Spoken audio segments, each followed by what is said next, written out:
Hello everyone and welcome to another How Lou Sees It review. Today I'm looking at Sleeping Queens 2 The Rescue.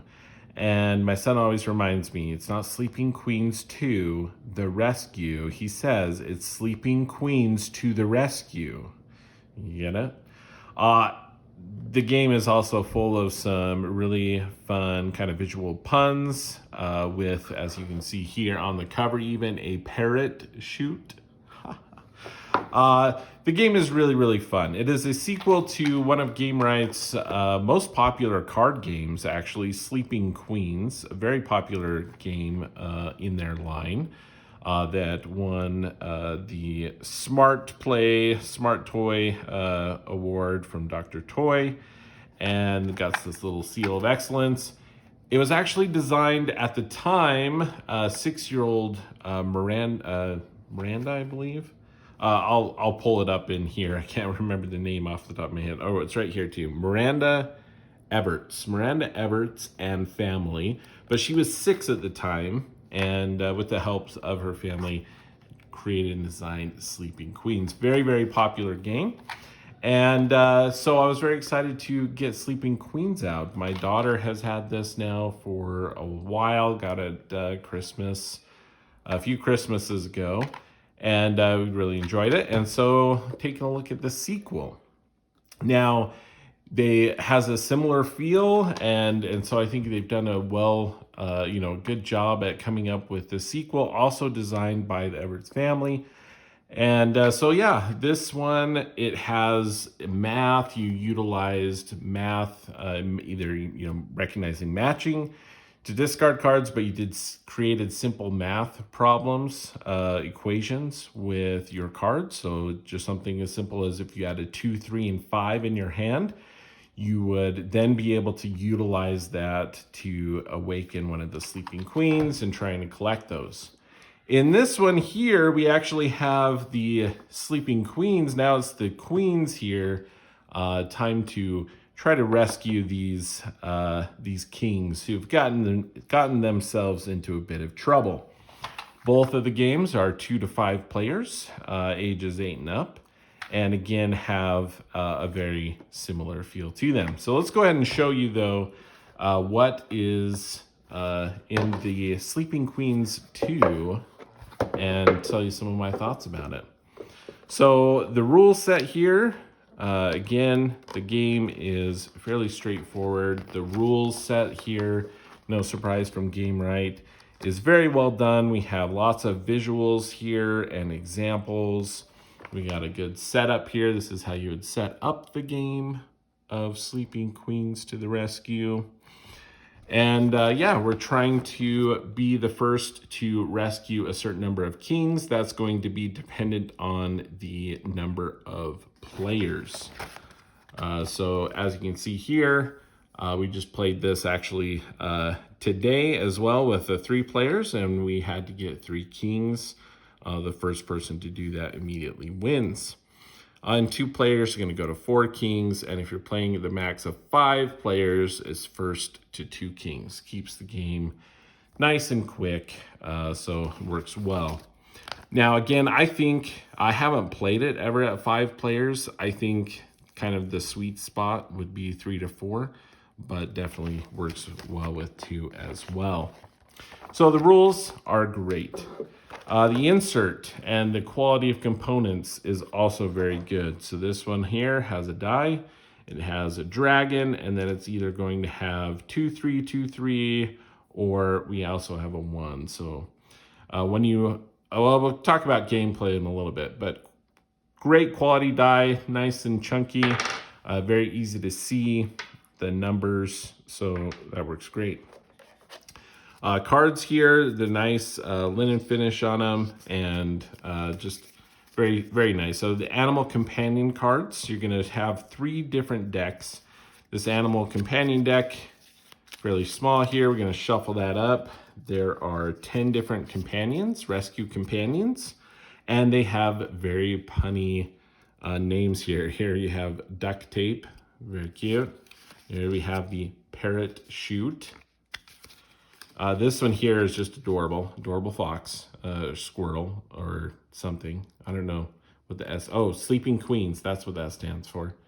I see this SQ and I think squirrel, but I'm pretty sure that's a fox with a Sleeping Queens badge on. But anyway, the first aid kit, the all-purpose tool. Very nice, very great.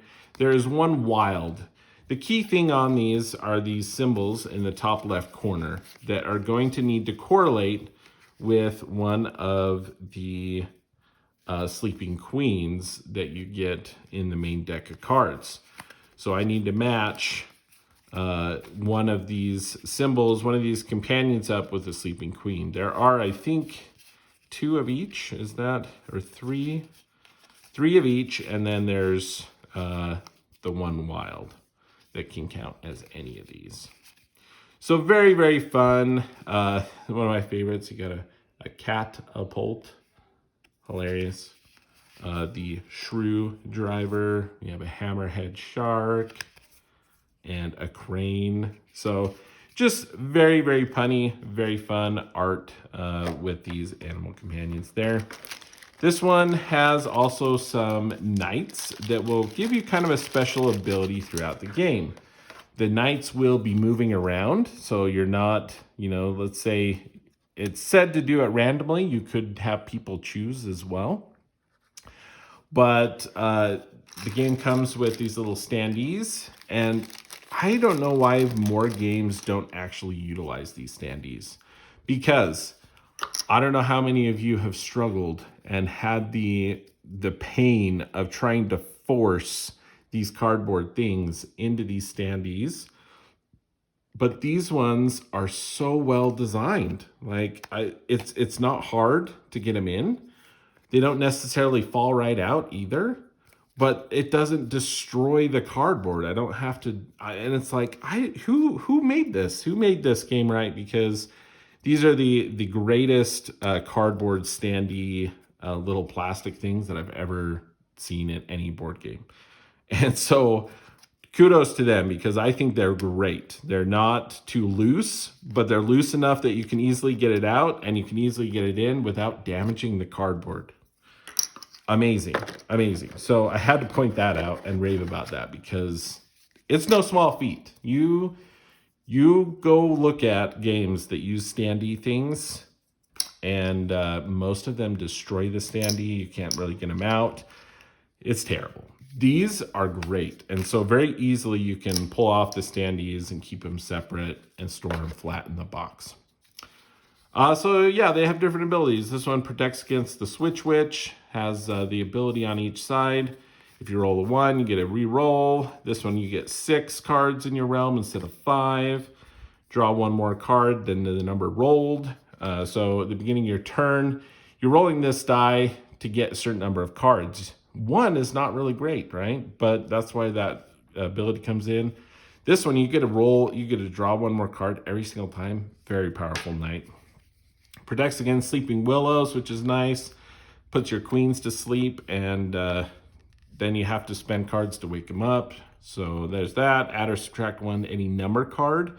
So it gives you a lot more variability, being able to utilize those number cards. You use number cards to collect these companions, and then you are getting queens from your deck and collecting those, and then utilizing that to rescue different king cards. There's 2 reference cards in the game that are double-sided. You can spread them out. I do wish they would have included maybe a few more of these. It goes up to 5, but have them spread out and share. It works. But yeah, the game is pretty simple too.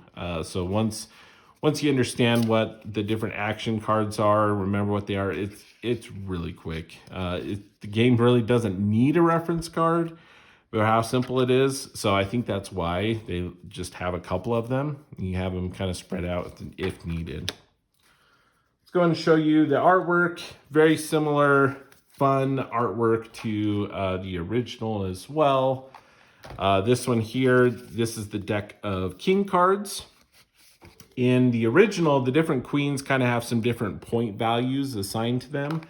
This one here, you're just trying to get a set number of kings. And so they don't have point values associated with these. It's just the first one to be able to get 3 kings. When me and my kids played this just today, it was a very, very close game. We got to the point where we all had 2, and it was pretty much anyone's game. And it was very, very close. So very, very nice. The artwork here, very fun. Train King. They all get themselves into some sort of trouble. Turtle King, Tool King, Music King, Bubblegum King, the Cookie King, Fire King. So very fun artwork. Pasta King, one of my favorite. I love bow ties, and it's so good. So anyway, we have the king cards. They get laid out, and they're just really just kind of a trigger for game end and for winning, right? You're trying to get a certain number of them. But it's kind of fun, right? The kids can, and the players can choose whatever king that is their favorite or whatever they want, right? Then you have the deck of cards, which is pretty big here. But the general gist of things, of gameplay, you're going to roll this die, draw the number of cards from that as you can, and then continue on. If you were to draw, let me see. If you were to draw, let's say I had this down in front of me, and I just rolled a 3 and drew 3 cards. So the first thing you do is you have to immediately play any of these cards with the lightning symbol, lightning bolt on there. You can play them in any order. So I could draw all 3 cards, and they may all 3 be lightning cards. Gnomes, witches, and willows. And then you're going to resolve them in any order, but you're going to play those first. The gnome here, I roll the die, and then I look at my card here. And for a 3, I get to take a queen from the discard pile, which is very nice.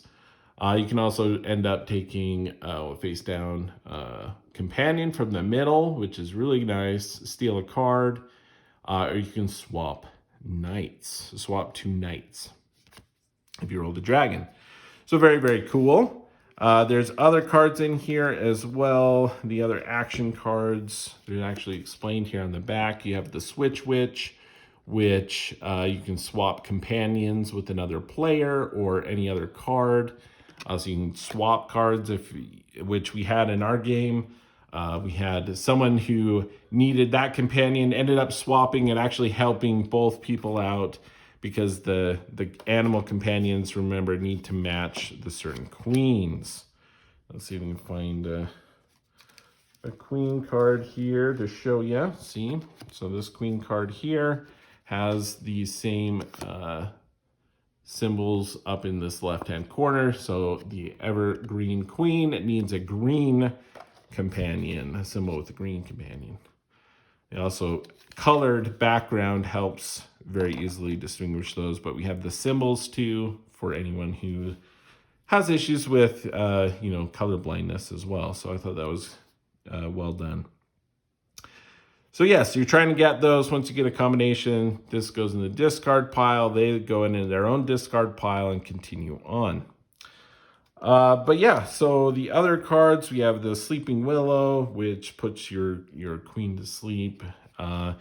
If you have a queen asleep in front of you, they are in your area face down. You could discard 2 matching cards, numbered cards, to awaken them. To awaken all of your queens. So if you had more than one, that would bring them all back. The knight or the dragon, when you roll, that swaps you can awaken one of your sleeping queens, and that rotates these knights around the table and changes those up. And then the individual rolls again. Other than that, you can do multiple things on your turn if you have the right cards. Once you've done all of those lightning bolt cards, then you can place any queens, numbers, spell books face up in front of you, and then you take one or more of the following actions. You can do a simple math equation to get a face down rescue companion, one of these guys. You're going to take that face down. Discard a number of pair to wake queens, all queens. Spellbook allows you to go through the discard pile and get a specific number card that you need. And you can rescue a king if you have a queen and matching companion. Once you're done, you need to make sure any queens or number cards that you have in front of you are 5 or less cards as far as number of cards. And that's really the game of Sleeping Queens to the Rescue. I think they did a great job with the sequel. They keep it really fun. The artwork is really fun. Kids love the different puns on the animals and just very cute. And just really fun to do that simple math, right? It's fun to see your kids get excited about doing math and be like, oh, I could do this, 10. I have a 10, 5, and 2. No, I can't add those together. Hey, I can do 10 divided by 2 is 5. Or, 2 times 5 is 10. And it's fun to see them get excited about utilizing math in just a fun little card game. Again, goes very quickly, plays really well. Just a great game for kids and a fun family game. So that is Sleeping Queens to the Rescue, a great sequel to the original Sleeping Queens. Hope you enjoyed this video. If you found it helpful, please consider giving it a thumbs up and subscribing. And we hope to catch you next time. Thanks for watching.